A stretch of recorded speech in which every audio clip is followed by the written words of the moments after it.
gambar ini saya hanya menawarkan apa yang cara pandang menurut saya visualisasikan seperti itu. Nah, publik bisa memaknai masing-masing. Setengah hutan, setengah kebun. Kok ada pesannya Muhammad? Wah, ayam saya masih di Indonesia. Saya masih selamat. Betul. Berarti saya tidak kesasar. Itu patokan saya sekarang. Caimin menawarkan sebagai sosok calon pemimpin baru yang sangat berbeda, ya. Tampilannya beda, gaya bicaranya diatur. Posternya diatur, wajahnya diatur.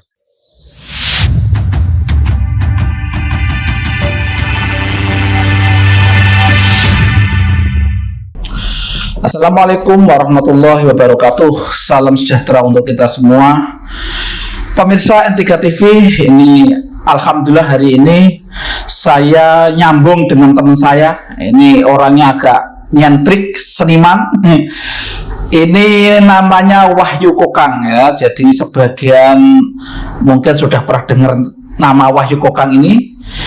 Teman saya ini, Wahyu Kokang ini adalah dulu salah satu redaktor desain grafisnya Jawa Pos, dan beliau juga sekaligus seorang kartunis, ya. Beliau pinter gambar-gambar, dan selama ini yang bikin Mr. Pecut dan yang membuat celekitnya Jawa Pos ini orang ini. Nah, ini alhamdulillah kita bisa kontak, dan kelihatannya sudah 2 tahun ini Mas Wahyu ini sudah tidak di Jawa Pos, ini kayak pulang kampung ke Kaliwungu. Nanti saya sapa dulu nih.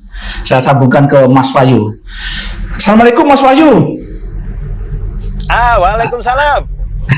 Di mana ini, lama nggak ketemu ini? Alhamdulillah, ketemu lagi. Sehat ya, sehat ya. Alhamdulillah, sehat-sehat. Ini posisi di mana ini?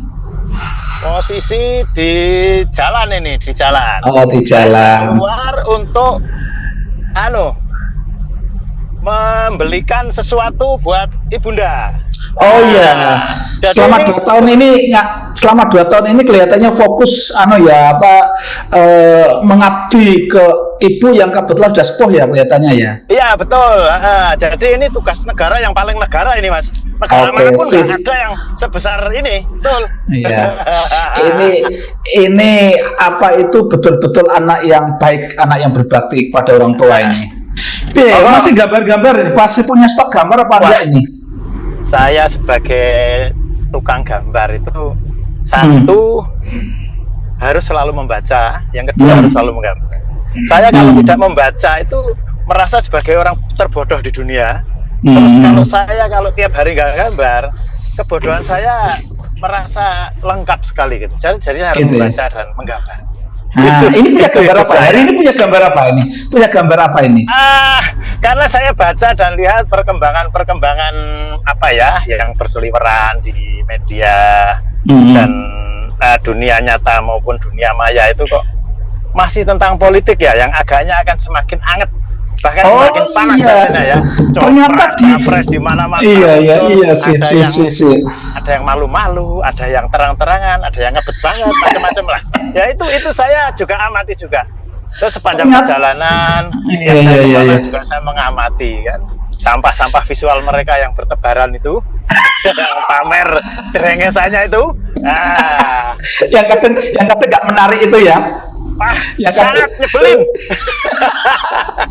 Oke, sekarang apa ini? Gambar apa yang punya? Coba saya ingin tahu ini. Saya itu punya gambar ini, Mas. Apa sebentar ya? Ya, sip.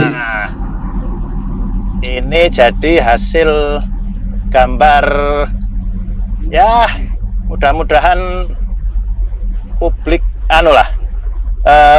paham lah. Ya, coba nih.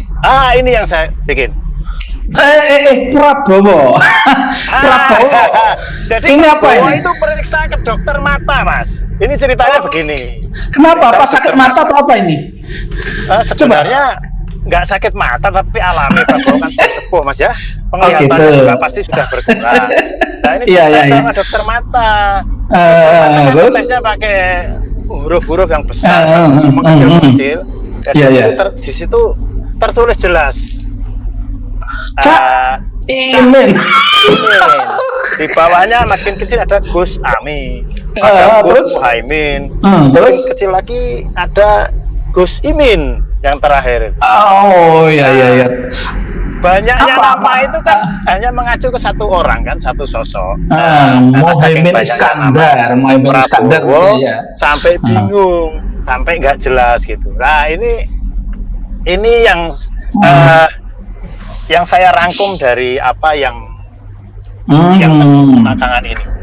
Begitu ceritanya begitu. Nah, terus maknanya piye? Mana gambar ke piye mau makna gambar itu? Makna gambar ini saya hanya menawarkan apa yang cara pandang menurut saya visualisasikan seperti itu. Nah, publik bisa memaknai masing-masing. Kalau ada 1.000 orang ya bisa 1.000 makna. Ya, jadi terserah publik mau menggambarkan memaknai itu gambar itu sebagai sebuah apa, silahkan saja gitu. Tapi gini Mas Ayu, saya mempersembahkan itu. Jadi gini, sekarang ini kan kalau bicara Muhaimin dan Prabowo, itu kan makna yang sedang atau wacana yang sedang berkembang adalah Muhaimin kepengen jadi wakil presidennya Prabowo, kan gitu. Bukan kepengen sebenarnya Mas. Kepengen banget. Ngebet ya, sudah ngebet banget. Sampai kemarin ketika ada acara Harlah di Solo itu, Prabowo sampai dipuji-puji sesundul langit gitu kan, kayaknya supaya dan segera cintanya tuh berbalas gitu. Nah, tapi nyatanya sampai sekarang bulat ya, Prabowo itu tidak jelas gitu, tidak segera balas cintanya. Itu apa hubungannya begitu karena Rabun tidak jelas itu mungkin ya. Melihat Muhaimin itu tidak jelas gitu kan. Mana gimana? Coba gimana? Menurut kalau saya memaknainya ada 2 hal, Mas. Jadi yang pertama itu dari sisi Prabowo. Gimana? Mungkin belum mantap atau memang dari awal tidak mantap. Yang kedua dari sisi Caiminnya sendiri. Caimin itu menunjukkan keinginan yang terlalu berlebihan. Terus kemudian yang kedua juga cara tim brandingnya itu membranding sosok Caimin itu juga menurut saya terlalu lebay sehingga muncul di publik nama-nama tadi. Caimin kan sudah dikenal publik sebagai Caimin. Ya, sejak dulu Caimin, ya. Dari dulu, sejak dulu. Caimin. Terus di branding lah nama Gus Ami, ya kan? Iya. Gus Ami tiba-tiba saja gitu. Terus Gus Ami ternyata gagal. Dibuat baru lagi. Gimana nih? Bingung. Mungkin panitianya bingung ya. Waduh, gagal ini. Lagi Gus Muhaimin. Iya. Terus ini nggak begitu lama Gus Muhaimin juga kayaknya nggak populer amat. Terus sekarang muncul yang terbaru Gus Imin. Iya. Manggilnya Imin, ya kan? Oh, tambah Gus Imin gitu. Sebagian tetap Caimin. Nah, tetap orang memanggilnya Caimin. Nah, menurut hemat saya, ya tim brandingnya tuh nggak usah berkutat pada nama. Biarkanlah publik menyebut Caimin itu dengan sebutan yang mereka tahu. Karena dalam saya bukan pakar branding ya, tapi saya mengamati bahwa satu, jangan mendikte publik. Mendikte memaksa, betul. Terus jangan juga menyuruh-nyuruh publik untuk memanggil sesuatu dengan gimana gitu. Nggak usah. Gus-gus yang lain juga orang memanggil Gus dengan sendirinya, ya kan? Gus Ipul gitu. Gus Ipul tidak akan membranding dirinya menjadi Gus Saifullah, nggak bakalan. Sudah orang ambil Gus Ipul ya sudah gitu aja.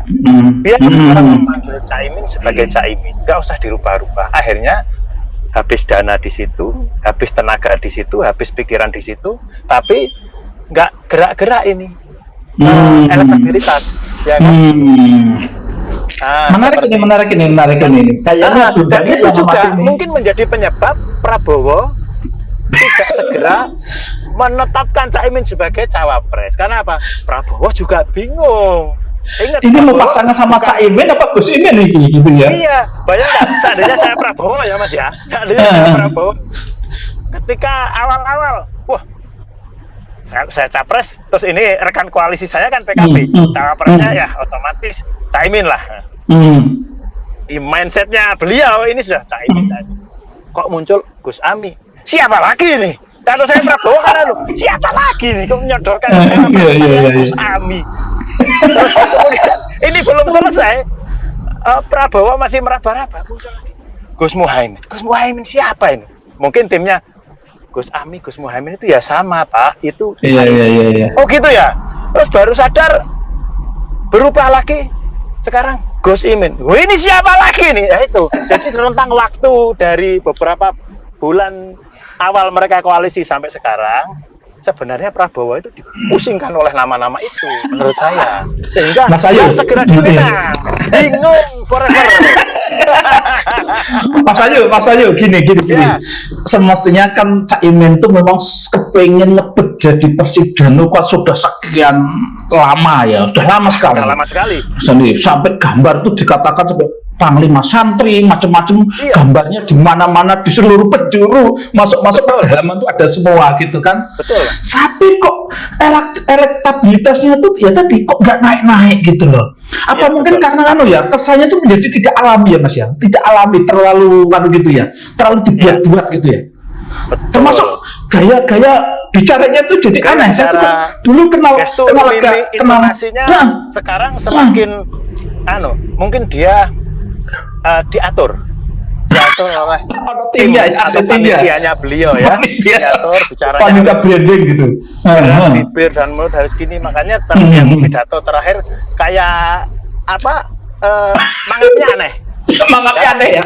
Ya, mangatnya aneh. Ya, ini mau bicara atau mau makan itu kan? Gitu ya. Betul. Iya. Ya, terus tim sesnya itu mungkin ya, menurut saya mungkin berkesimpulan bahwa satu, masyarakat Indonesia mudah lupa, sehingga dipasanglah terus poster di seluruh penjuru Indonesia biar orang nggak lupa. Ini loh ada capres.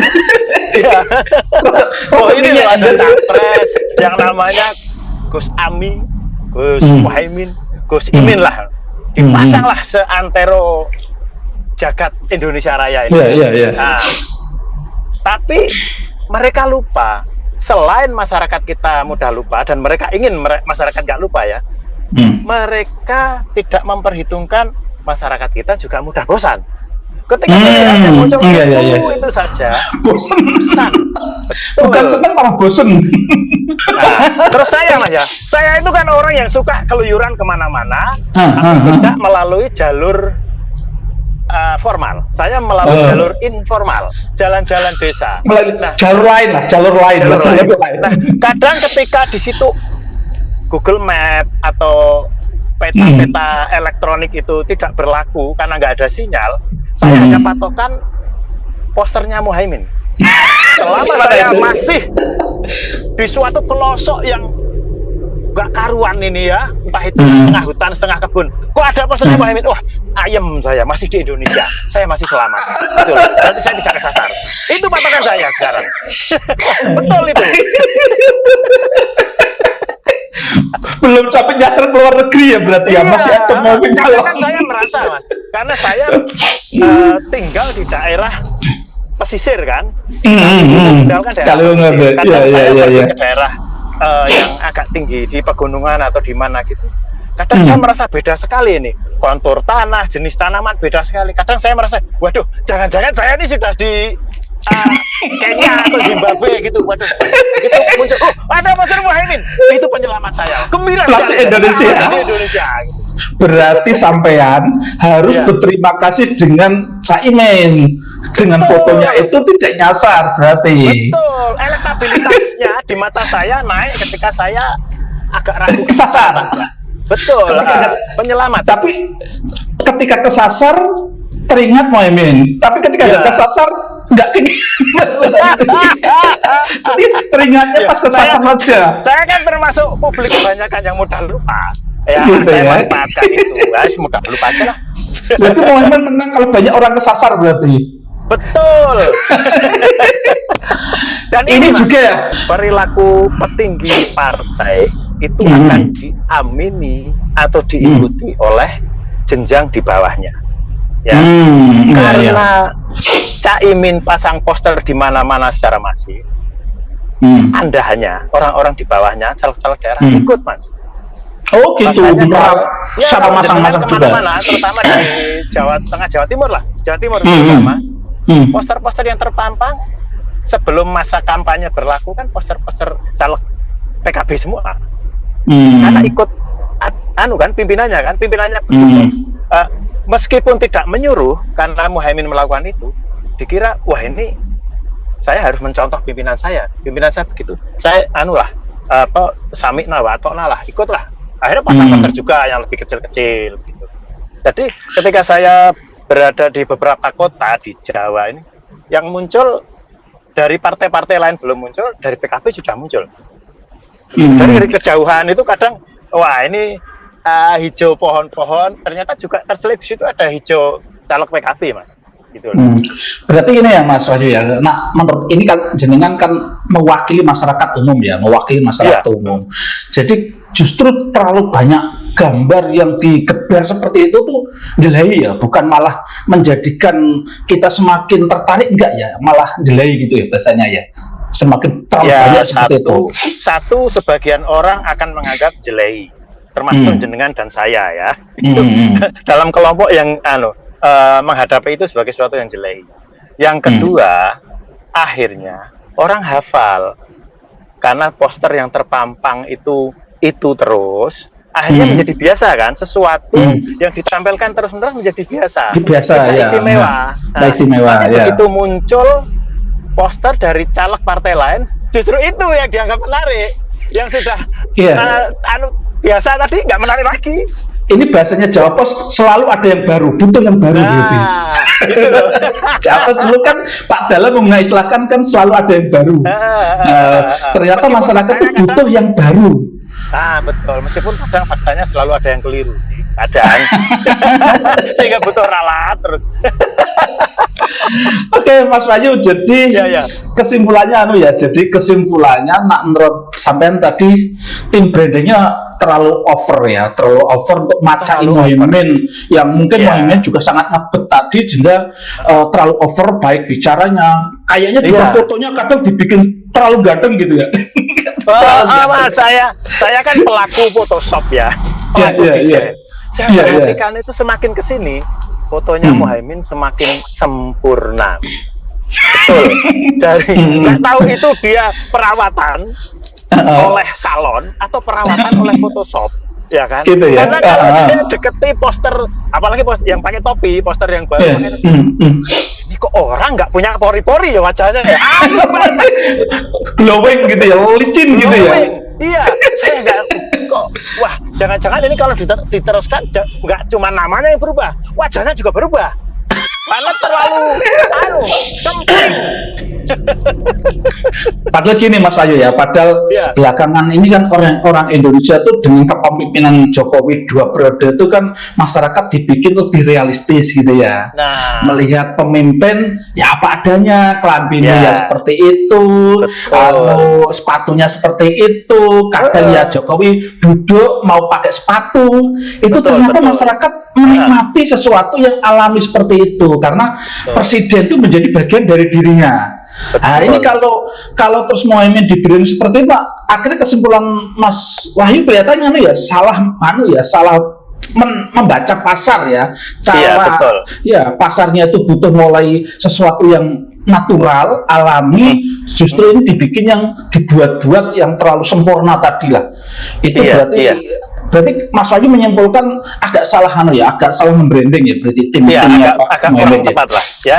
Karena kita sudah diberi contoh presiden kita selama 10 tahun terakhir itu kan sosok yang biasa-biasa saja ya.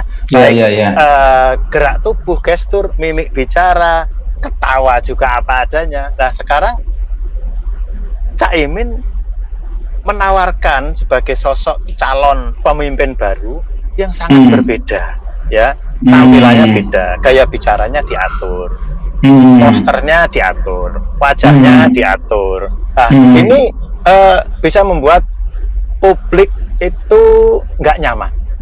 Publik nggak nyaman. Ini kok ngene ya, sajane kan ojo ngene ya, seperti itu. Dan ketidaknyamanan publik itu nanti ya sangat pengaruhnya besar. Wah, kalau pengaruh yang paling utama, yang paling ditakutkan kan jadi tidak minat dan tidak milih ya. Iya, itu Orang resiko yang besarnya di-branding ya. secara berlebihan ini, seperti itu. Nah, karena orang melihat gini Mas, selama ini yang dikenal publik ya, saya mewakili publik, baik publik yang pernah di media maupun publik secara umum. Kadang kan saya ngobrol-ngobrol, meminta pendapat orang-orang, entah itu di warung atau di mana saya ketemu orang, tentang sosok-sosok capres itu. Yang nyampe ke publik, ke mindset orang-orang itu bahwa ya Caimin itu ya ngebetnya itu. Terlalu ngebet ya. Terlalu ngebet. Terlalu ngebet sih ya. Dan itu orang nggak suka. Orang nggak akan suka. Oke, Mas Wahyu, menarik sekali yang kita bicarakan tadi. Nanti kapan-kapan kita bicara lagi ya, kita ngobrol lagi, ya kan? Siap. Pokoknya nanti banyak masalah yang kita bincangkan gitu kan. Intinya kita berharap ya toh, apa yang kita perbincangkan tadi didengar oleh timnya Caimin. Semoga Caimin juga mendengarkan. Terus harapan kita apa yang kita sampaikan itu dinilai positif sebagai masukan. Ya, sebagai suara dari kaum yang peduli lah sama yang peduli. Justru kita seperti itu kan, kita peduli. Kalau nggak peduli ngapain kita ngomong kan gitu. Intinya kita berharap kita itu ingin bahwa apa istilahnya, seseorang itu membranding tidak over, tidak asal-asalan, harus tidak akhirnya menimbulkan sesuatu yang justru negatif, tidak Oke, ya mungkin itu itu timnya pengen mungkin takut dimarahi atau takut salah, malah salah akhirnya kan. Iya. Ya kalau ingin lebih baik, tolong nanti komunikasi dengan Wahyu Kokang gitu ya, supaya lebih baik nanti. Siap ya. Terima kasih sekali. Semoga pembicaraan kita ini semoga pembicaraan kita itu ada manfaatnya. Oke. Terima kasih ya. Amin. Assalamualaikum warahmatullahi wabarakatuh. Waalaikumsalam warahmatullahi. Oke, pemirsa, cukup sekian. Alhamdulillah pembicaraan kita tadi cukup menarik, dan saya yakin ini perspektif baru untuk kita melihat ramainya pilpres saat ini, ramainya masing-masing orang berkompetisi untuk mengenalkan diri di tengah masyarakat. Cukup sekian. Assalamualaikum warahmatullahi wabarakatuh.